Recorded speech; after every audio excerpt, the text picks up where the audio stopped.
E nosso estudo de hoje, a lição 18 do livro Assim Vencerás, tem por título Dentro da Vida. Não te creias na vida autossuficiente. Vives a cada instante do trabalho de outrem. Raros cultivam algo da mesa em que se nutrem. Há quem te guia o carro, outro te faz a roupa. O próprio sol imenso necessita do espaço. Ninguém progride a sós.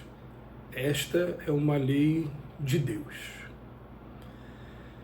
Engraçado, eu lendo agora essa poesia, porque acaba sendo uma poesia, lembrei de um outro poeta aqui do Brasil, que musicava suas letras, e ele falava assim: há muito tempo eu saí de casa, há muito tempo eu caí na estrada, há muito tempo eu estou na vida, foi assim que eu quis, assim eu sou feliz, principalmente por poder voltar a todos os lugares onde eu já cheguei, pois lá deixei um prato de comida, um abraço amigo, um teto para dormir e sonhar, e aprendi que se depende sempre de muita diferente gente.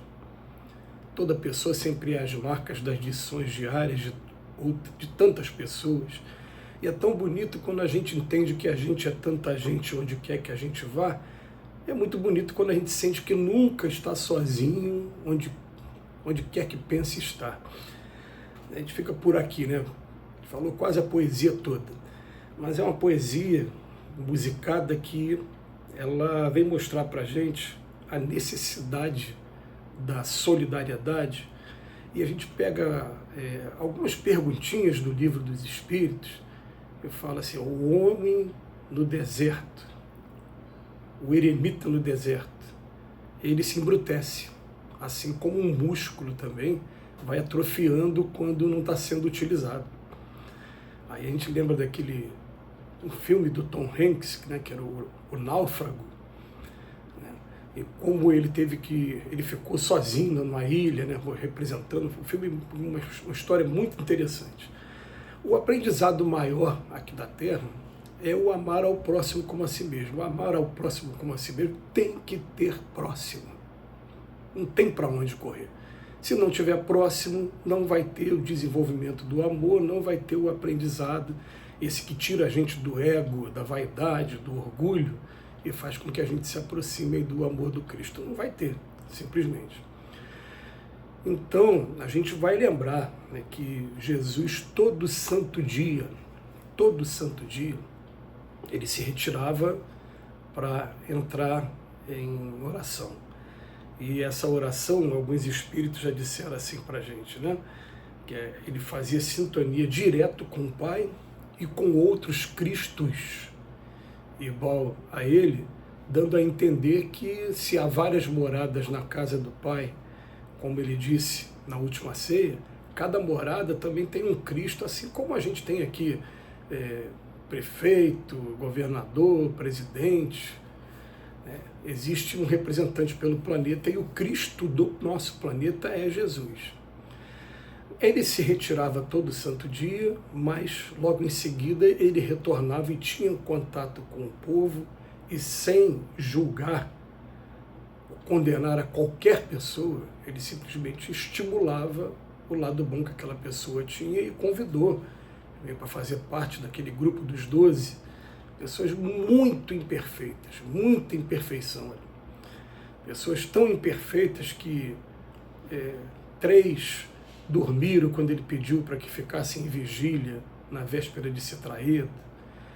Quando foi traído, um deles, que era o principal, o líder dos 12, cortou a orelha do soldado romano. Um titubeou, duvidou, porque foi o Tomé, apareceu. Quer dizer, a gente vai para ler a história que vem narrada nos evangelhos e nas tradições, a gente vai ver espíritos ainda muito imperfeitos, mas que foram escolhidos por Jesus, mostrando para a gente: não existe imperfeição, é perfeição aqui na Terra, não existe. Se a gente quer começar a fazer um trabalho, a gente precisa, através dos espíritos imperfeitos, porque nós também somos ainda espíritos imperfeitos. Tudo bem. Então, não te creias na vida autossuficiente. Se Jesus tivesse chegado aqui e falado, eu sou autossuficiente, eu não preciso de mais ninguém. Com a crucificação teria acabado toda a história do Evangelho. Mas não, ele deu uma proteção aos discípulos para que o Evangelho continuasse vivo. O livro Atos dos Apóstolos, o 5º livro do Novo Testamento, escrito pelo apóstolo Lucas, é um livro espetacular quando a gente estuda com essa visão. A gente começa a observar assim, a proteção que o Cristo estava dando, mesmo já desencarnado, mas estava dando a cada um dos discípulos. É o tal de Pedro ser preso, daqui a pouco ser solto, é o tal de ser guiado para sair de um determinado lugar. Por quê? Porque se aquele grupinho ali tivesse de alguma maneira sucumbido, o Evangelho não teria sobrevivido. E a coisa foi acontecendo, e as conversões, até mesmo lá em Jerusalém, o livro descreve que 2.000 pessoas, 5.000 pessoas, que começaram a separar encargos. Um vai ficar só com o dom da palavra, como Estevão, outro vai ficar como despenseiros, está cuidando das dispensas, das doações, e fizeram um trabalho espetacular. Quando foram executados, perseguidos, o Evangelho já tinha se disseminado, já tinha chegado até no coração do mundo na época que era Roma, através de Paulo de Tarso. Então, não te crês na vida autossuficiente. Se Jesus veio aqui até a gente e contou com 12 discípulos muito ainda rudes, no sentido, não te crês na vida autossuficiente. Vives a cada instante do trabalho de outrem. O que a gente precisa muito é aprender a conviver com os diferentes, e a gente precisa dos diferentes o tempo todo. Eu não entendo de eletricidade, tem que chamar um eletricista. Eu não entendo de hidráulica, tem que chamar um torneiro, um engenheiro hidráulico.